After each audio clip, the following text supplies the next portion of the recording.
This news is brought to you by... Are you experiencing body weakness? Do you have delayed wound healing? Do you feel hungry all the time? You may have diabetes. A powerful duo to help diabetic. Natural way of lowering blood sugar level. Clinica DTX 500 is a powerful duo that combines of ampalaya extract and the sugarcane extract. Clinica DTX 500 stimulates the production of insulin, enhance conversion to energy.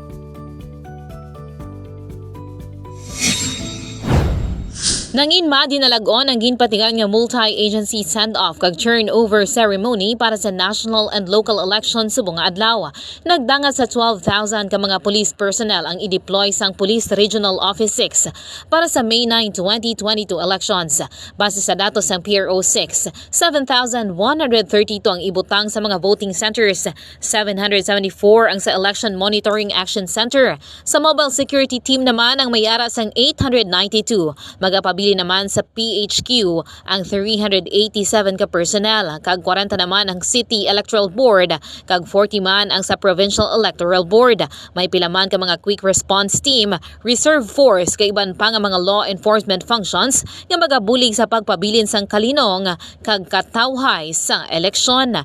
1,000 across Western Visayas. Ang pinakadako diri is yung magman sa aton nga voting centers nga naglabot sa 7,132.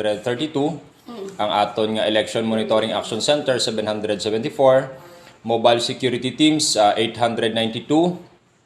Sa mga personnel naton nga magaman sa mga provincial and city police offices nga maga-perform sa nga mga compliances naton and other monitoring 387. Maga-deploy man kita sa mga provincial or city electoral board, no?